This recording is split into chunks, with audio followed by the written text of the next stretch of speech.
Today, people are connecting as never before, relying on simple, uniform communication platforms. It hasn't always been that way for Florida's first responders. In a state where hurricanes, fires, and floods are almost routine headlines, interoperable communications technology has only recently become available to first responders. Interoperable communications, the ability to communicate on demand in real time, whenever and wherever needed. Think of interoperability as the translator at the United Nations, that you have two different languages and you've got to take the radio system that's speaking one language and talk to another radio system that's speaking another language.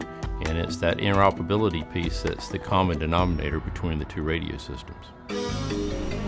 Every Florida agency, county, and city has some form of first responder or emergency personnel. Police, fire, EMS, fish and wildlife, the military, and everyone communicates on different radio frequencies. Consider the difficulties before interoperable communication existed.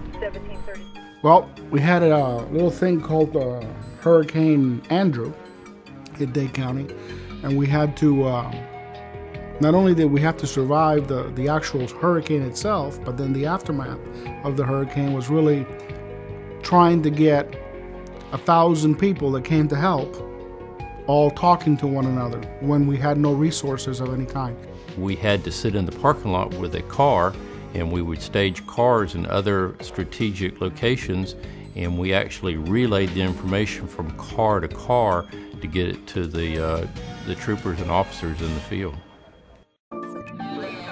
But it wasn't until shortly after 9/11 and reinforced after Hurricane Katrina that the pace quickened toward interoperable technology. I can now take my Motorola radio and speak to someone with a Harris radio. I can take my fire department radio and speak to someone from Public Works from another community. Interoperability has been priceless to us. With existing technology, most of which already in use around the state, first responders and emergency personnel using different radio frequencies and systems can now speak directly with each other. Interoperability is a great price-saving measure because it allows us to tie systems together without having to replace what we already have in our fleet. Located from Pensacola to Key West, 9 sophisticated portable technical packages combine 6 different radio types, cell phones, satellite phones, and walkie-talkie units with hardware and software-controlled gateways, creating a functioning network available to all agencies, even when a particular group is beyond its local service area. Criminals don't respect our jurisdictional boundaries, so what we can do now is just bridge channels, patch channels, come right across, multi-select. It saves time and it saves lives. If we have something severe like, let's say, a kidnapping, a child is snatched off a playground, and that vehicle is moving at a high rate of speed, we can, in seconds, make sure the next 3 jurisdictions are aware of that vehicle description and what's going on with that incident, and they can be there waiting. 15-20 minutes we can be up on a satellite and be able to talk with interagency partners, our local law enforcement, our first responders from county to county. Placing call, stand by.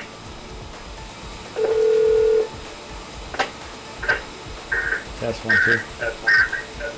Test 1 2. As you see, I've crossband these 2 devices, the actual AC1000 operator and my cell phone. From that point, I could add in any other device that we have are currently available to us. So I can take an 800 megahertz radio, a UHF band radio, a VHF band radio, or military SINGARs, and crossband that into this same radio network. However, the technology, while impressive, is utterly secondary to the foundation of the system, which can be summed up in one word: relationships. I personally feel that know your neighbor is one of the most important things when it comes to interoperability. having the tools there is great, but if you're not using them to patch to the other folks, if you don't know what to patch it to, it's not a good solution. So building those relationships is very important. Through that expanding network of relationships, public safety agencies around the state now stand supremely prepared for any emergency. It's made it much safer for the citizens of Florida, and they don't even know it. It's one of those things that you have to be in the business to understand how important it is. The benefits of interoperable technology are quickly evident in preparation for and aftermath of natural disasters. When lives are at stake, immediate communication across all frequencies is crucial. It's amazing what we now can do and what technology has done, and our local providers or interagency partners are just amazed at what we now can do to support them. This support, this interoperability support, provides the means for those public safety people to do the services that they're supposed to do. So interoperability is very important to the general public as far as it supports the people that are serving them. When it comes right down to the sense of it, interoperability saves money because of the radios being able to connect. It saves time in our communication process, and most importantly, it saves lives.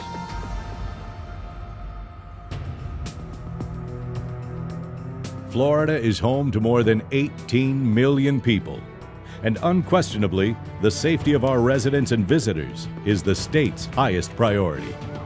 In a state as populated as Florida, emergencies occur regularly. Hurricanes, fires, floods, evacuations, large-scale traffic incidents, statewide manhunts, search operations for missing children or seniors, all require extensive coordination, and all are utterly dependent upon efficient communications. It's worth remembering more than 300 firefighters lost their lives in the September 11th tragedy, and the lack of communications was a contributing factor. From the ashes of that attack came interoperable communications technology, and it has revolutionized how public agencies confront disasters, respond to emergencies, and save lives on a daily basis. Interoperable Communications enables first responders and emergency services personnel using different radio systems and frequencies to communicate directly with each other. What we've done is we've created the technology that allows us to take unlike systems and bring them together, allowing the policeman to talk to the firemen can talk to the military can talk to the EMS agencies.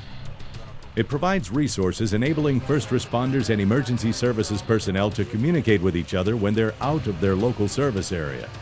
You're in, let's say, Pinellas County and I'm in Miami Beach. We have a means to communicate either via a handheld-to-handheld patch system, which means I can talk to you from my handheld radio where you're in Pinellas County and I'm down in Miami, or a console-to-console, which is where the dispatcher normally sits. We can then talk to your units, they can talk to us. Allows the use of, when possible, existing radio systems, rather than purchasing or building new radio systems. If it has audio coming out of it and it takes audio in and out, we can patch it together through these gateways. Provides tools for use in planned interagency and emergency response situations, as well as normal daily operations. Allows interoperability solutions to be available everywhere, at all times. It creates a system where, regardless of who shows up, we can sit down and we can quickly come together with a plan of finding a common channel, a common band that they are all able to talk on. For all its efficiency and technical abilities, though, the bedrock process of face-to-face communications, relationships, remains the key to its success. It's building the bridges with those agencies ahead of time, networking with them. We work with all the different agencies within our region, and we actually have cultivated a team that brings together a host of talents to make this happen. Agencies are talking to each other. I know the managers in all the areas around me, but not just the areas around me, the whole state of Florida. So all of a sudden, when I need something bad happens in my county, I know exactly who to call at the Florida Department of Emergency Management, and anyone else I want to that I know has the resource I need. The interoperable network is only as good as the amount of users that you have on it. If you start making cuts and start removing agencies and fire departments and police departments off the interoperable network, and then it doesn't become as robust and as useful as it was. You start losing participants, and the tools in the toolbox start going away. If we don't receive maintenance and sustainment dollars to maintain this and have the right resources and personnel and resources to maintain these things, we're not able to respond as quickly as we would like to be. My goal is to have these things out the door within 24 hours. My guys are on a short leash. Florida National Guard has to be able to respond to the Division of Emergency Management when they call us. Florida is fortunate to have an interoperable communications network. Residents are far safer today as a result, but this, or any other system, is only as effective as the continuing support it receives. And with the Sunshine State's population continuing to grow, that mission becomes ever more critical.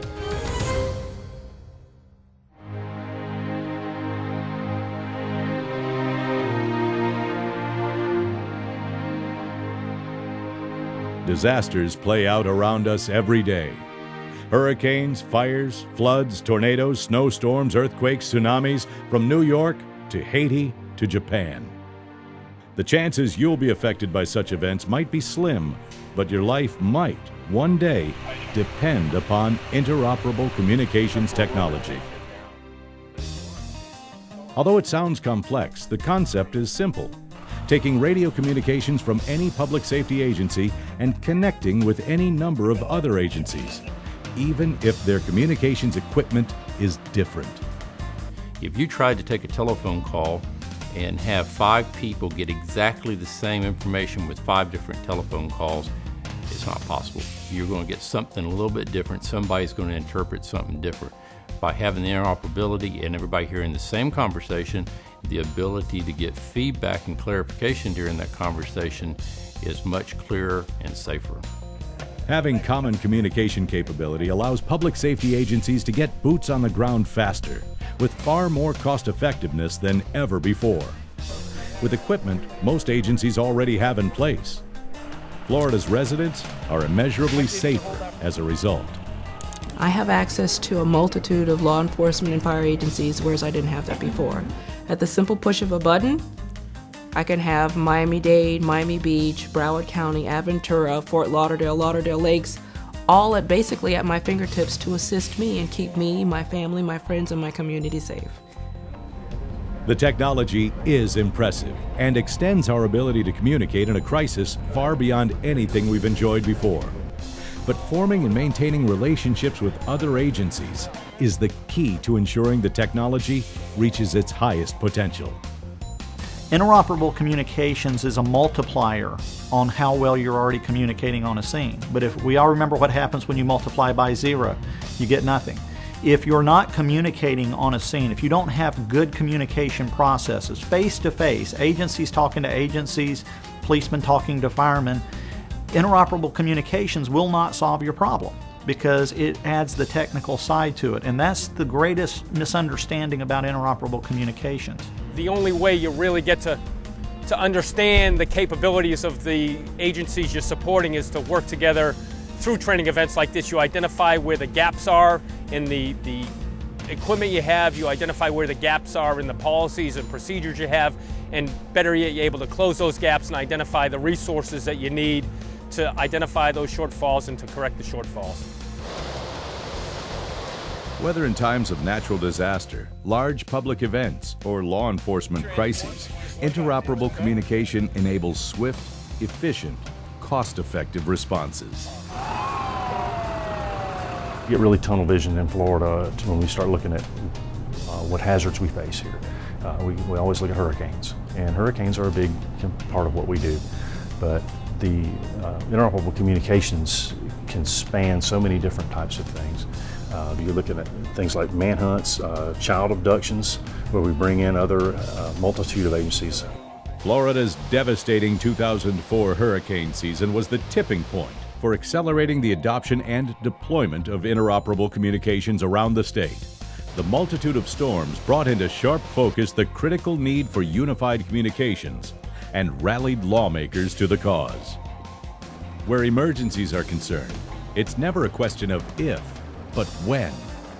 What Florida has with its interoperable capability is critically important, for it means that regardless of what awaits us, the state is far more prepared than it's ever been. And that is good news indeed.